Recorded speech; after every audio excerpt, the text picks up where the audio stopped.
Y lo que pretende que nos traguemos hoy es que el acuerdo con la corrupta OAS brasileña era bueno cuando lo firmaron ellos el 2009 y se convirtió en malo y corrupto cuando la señora Villarán cobró su parte del billete. La semana pasada mostré a la opinión pública documentos que era obligatorio mostrarlos. Es decir, un acta de una sesión de la Municipalidad de Lima realizada el 25 de junio del año 2009, donde se aprueba o se da inicio al proceso para otorgarle concesión de los peajes de la llamada Ruta Amarilla a la empresa brasileña, a la corrupta empresa brasileña OAS. Y lo que digo es que lo que reflejan esas actas es que en esa reunión el señor López Aliaga, actual alcalde de Lima, defendió el acuerdo con OAS y luego selló esa postura con su voto.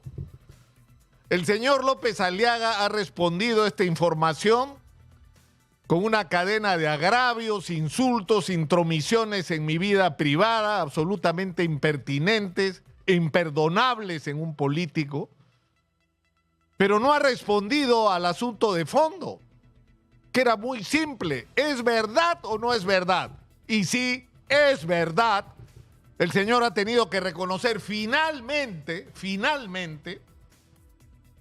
que sí, pues, él apoyó el proyecto de OAS y él votó a favor del proyecto de OAS. Exitosa. Y lo que pretende que nos traguemos hoy es que el acuerdo con la corrupta OAS brasileña era bueno cuando lo firmaron ellos el 2009 y se convirtió en malo y corrupto cuando la señora Villarán cobró su parte del billete por empeorar ese contrato que desde el comienzo, según los técnicos, según los especialistas, era malo.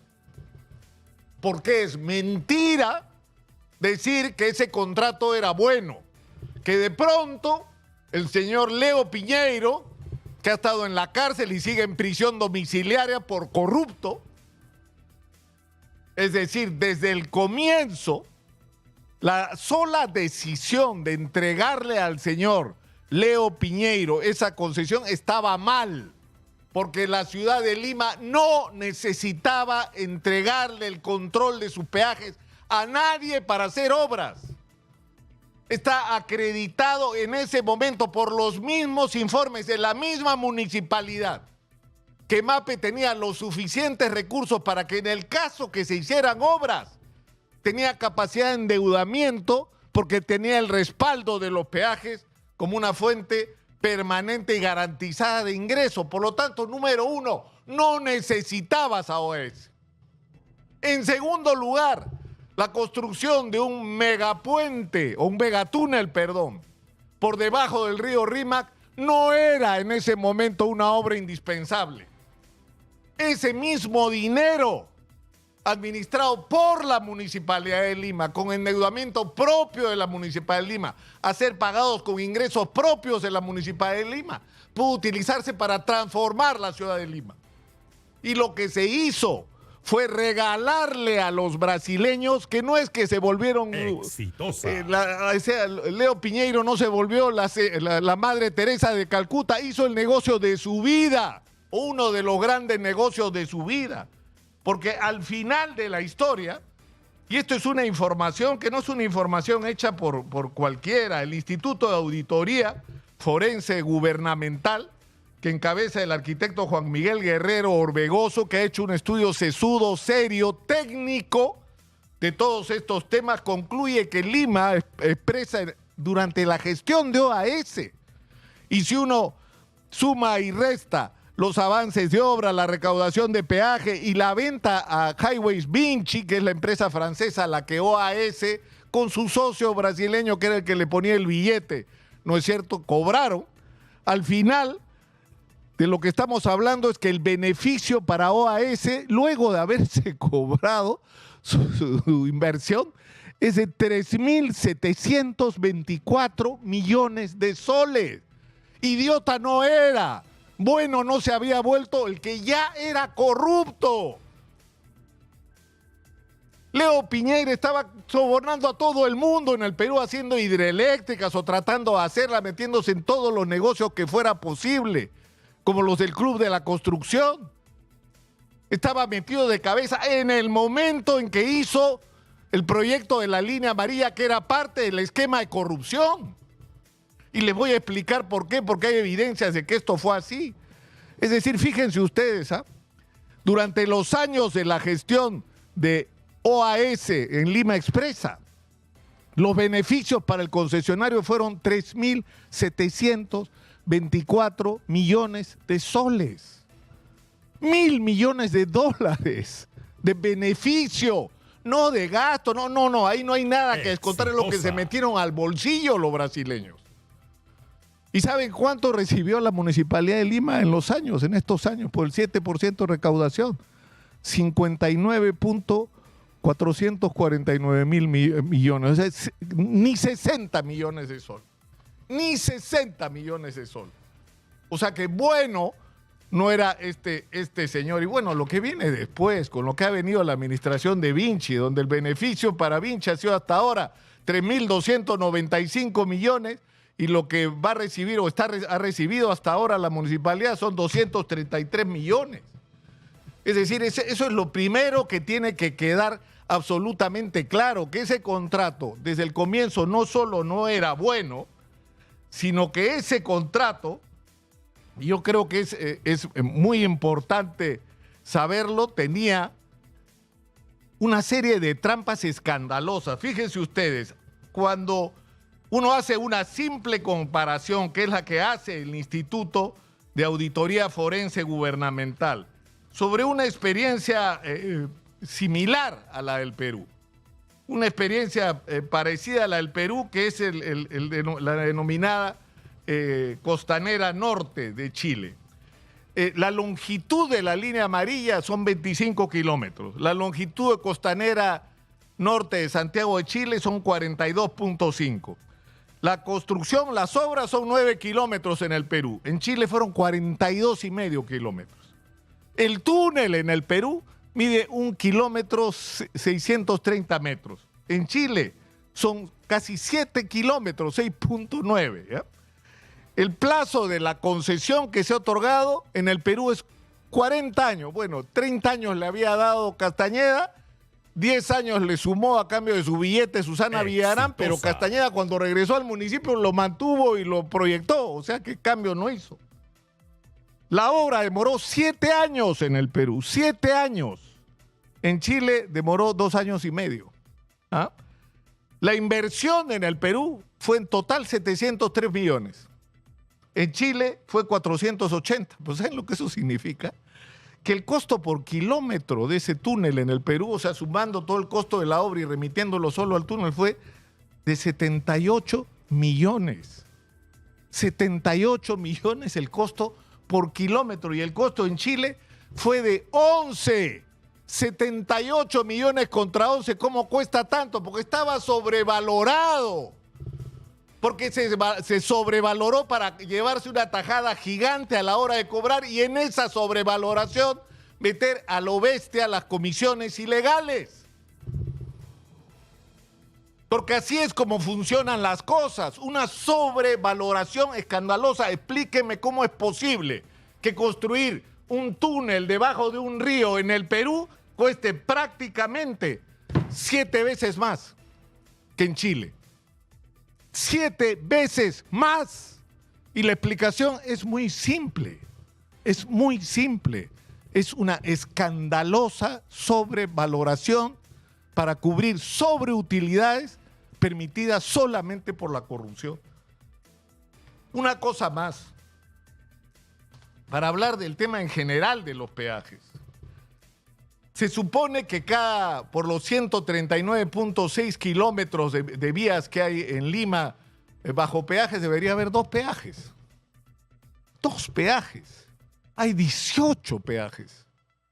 Debería haber 2, según la red vial nacional. 2 en estos 139 kilómetros. 6 son de línea amarilla, que son los más rentables. largamente, y 12 de Rutas de Lima. Pero no solamente esto, sino que si nosotros proyectamos lo que va a pasar, es decir, los contratos van a durar así como están, hasta el 2046 y 2049. ¿Y saben ustedes lo que eso significa en términos prácticos?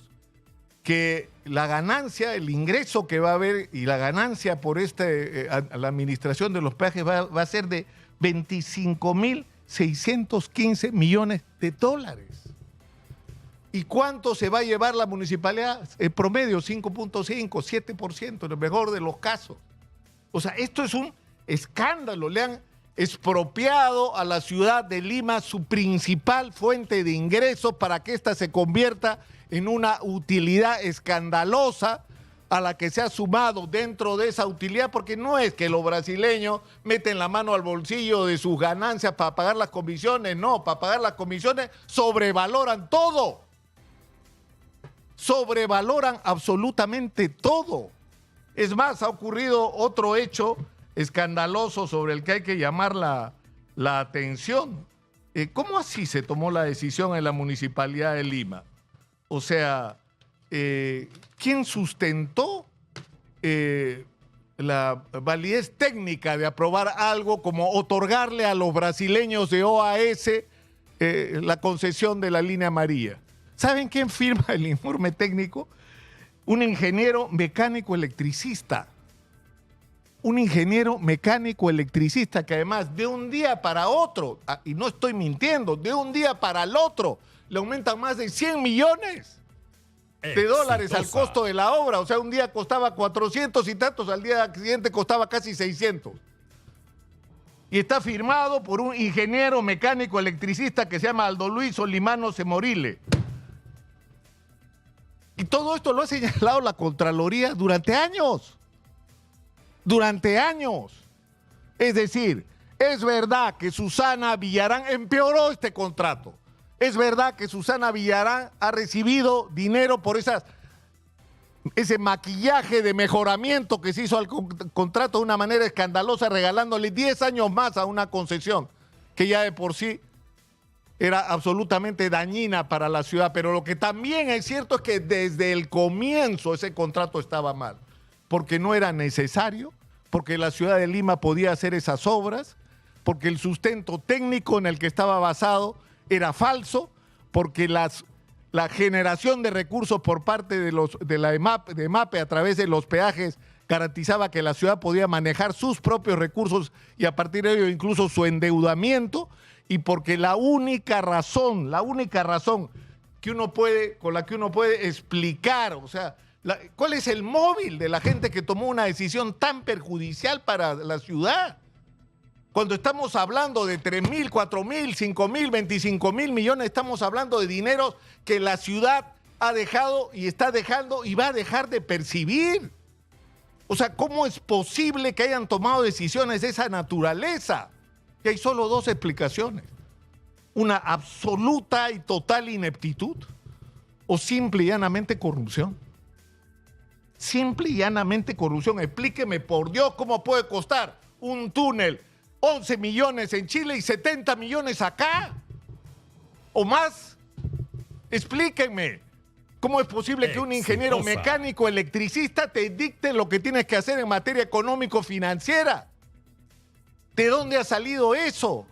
¿Cómo es posible que se otorguen esos plazos que no tienen ninguna relación con los costos reales? Y el mantenimiento, porque podemos hablar también del mantenimiento.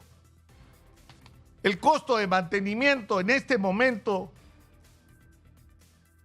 es de 176.1 más que el promedio nacional. O sea, acá todo está sobrevalorado. O sea, lo que nos registran como costo de mantenimiento de los peajes de Lima, incluyendo el de línea amarilla, es 176.1 más que el del resto del país. ¿Cómo es posible? Es bien simple. Porque todas las cifras acá están simplemente manipuladas y todo está hecho para daño y perjuicio de la ciudad y para que dos empresas corruptas y quienes se han asociado a ellas luego porque encima han tenido el descaro tanto OAS de venderle a la francesa Vinci y Rutas de Lima de venderle parte de su participación, ¿no? a Brookfield, que es una compañía supuestamente financiera canadiense donde se sospecha que la misma Odebrecht tiene participación. O sea, les hemos permitido incluso que hagan eso, que no solamente se queden con nuestra principal fuente de ingresos, sino que además tengan el descaro de venderla para multiplicar sus ingresos. Y ahora nos ven a alguien a decir de que en realidad era un buen gesto, pues esta buena gente, estos amigos de OAS que se la jugaban por un país sin esperanza, ¿no? ¿Qué país sin esperanza? Por Dios. O sea, esto no tiene nada que ver con la situación política en el Perú, esto tiene que ver con un operador tramposo, un empresario absolutamente corrupto y corruptor que vino a hacer, así como Rutas de Lima, como la Línea Amarilla, otros negocios corruptos. Y esto está corrupto desde el comienzo. Y acá nos van a tener que dar explicaciones, no solo Rafael López Aliaga, nos van a tener que dar explicaciones los señores alcaldes que han estado ahí todos estos años, pero también los señores y señoras regidoras. Porque ese día que votaron, ese 25 de junio del 2009, en que votaron a favor de regalarle la línea amarilla, los peajes de la línea amarilla en una concesión de 3 años a la empresa corrupta brasileña OAS, no solamente estaba Rafael López Aliaga, estaba el finado alcalde de Lima, estaba la señora Norma Yarrow dirigiendo la sesión, estaba el señor Ángel Delgado Silva, distinguido abogado, estaba la señora Marisa Aglave, que se abstuvo, y se abstuvo porque dijo, yo me había comprometido con la gente de los barrios que no se iba a tocar sus áreas en las expansiones, entonces por eso yo no puedo votar, pero no porque estuviera en contra. Nadie se opuso. Todos a favor de causarle un enorme daño a la ciudad de Lima. Eso es lo que estamos discutiendo. Y eso es lo que requiere respuestas. Y esto tiene que terminar de la única manera que tiene que terminar. Esos peajes tienen que ser recuperados. O sea, no es posible que les sigamos regalando a estas concesionarias la principal fuente de ingresos de la ciudad, que además ha sido obtenida a través de mecanismos tramposos, ilegales, en base a sobrevaloraciones, a comisiones ilegales, a la compra de voluntades. Todo esto tenemos derecho no solamente a recuperar la principal fuente de ingresos de nuestra ciudad, sino en segundo lugar, recuperar todo el dinero que nos han levantado, porque todo este dinero que se llevaron en base a un contrato que de origen es ilegal porque es corrupto, lo tenemos que recuperar. Y la cosa es al revés. Nosotros tenemos que ir a tribunales internacionales a que estas concesionarias nos devuelvan toda la plata que nos han robado, porque ese es el nombre que esto tiene. Nos han robado y lamentablemente nos han podido robar porque ha habido autoridades, ha habido regidores y ha habido alcaldes que no solamente han permitido que esto pase, sino han sido los que han provocado que esto ocurra. Y tienen que asumir su responsabilidad y no responder con insultos, con agravios, sino con una explicación que yo no sé cuál va a ser razonable de cómo pudieron hacer esto que nos hicieron como ciudad, que le hicieron a todos y cada uno de los más de 11 millones de personas que vivimos en esta ciudad. Yo creo que tenemos derecho a ser respetados y a conocer la respuesta. Soy Nicolás Lúcar, esto es Hablemos Claro, estamos en Exitosa. La voz de los que no tienen voz, 95.5 de la FM en Lima, canal 34 de Movistar, 6.1 en la televisión digital terrestre. Antes de seguir adelante, señora Magariño, yo quiero hacer un punto aparte. Yo quiero agradecer las muestras de solidaridad y de empatía que ha habido con respecto a este asunto, de parte de periodistas que no tienen nada que ver conmigo, que hemos discrepado en algunos casos durante no solo años, sino hasta décadas, como el propio Federico Salazar, que escribió un artículo en el diario El Comercio, y como otras personas con las que guardo diferencias, pero que han sabido marcar una raya en el piso. O sea, los periodistas no podemos permitir que se haga o que se pretenda hacer lo que Rafael López Aliaga ha hecho en estos últimos días de la semana. En vez de responder como autoridad por sus actos, por sus decisiones, por sus votos y por sus palabras, lo único que ha hecho es agraviar e insultar. Eso no solamente no se debe permitir sobre mí, sino sobre nadie. Sobre nadie. En eso todos tenemos que estar juntos. Porque al final, más allá de nuestras diferencias, perseguimos lo mismo. Perseguimos que este país sea distinto, que este país se enderece, que en este país se acabe no solo la corrupción, sino la prepotencia, el abuso de los políticos. El uso abusivo del poder es algo que tiene que terminar. Y desde acá, una vez más, mi reconocimiento a las personas que han sido capaces de poner nuestras diferencias, incluso nuestras confrontaciones en algún momento de lado y poner delante cuestiones que creo a estas alturas para todos son de principio.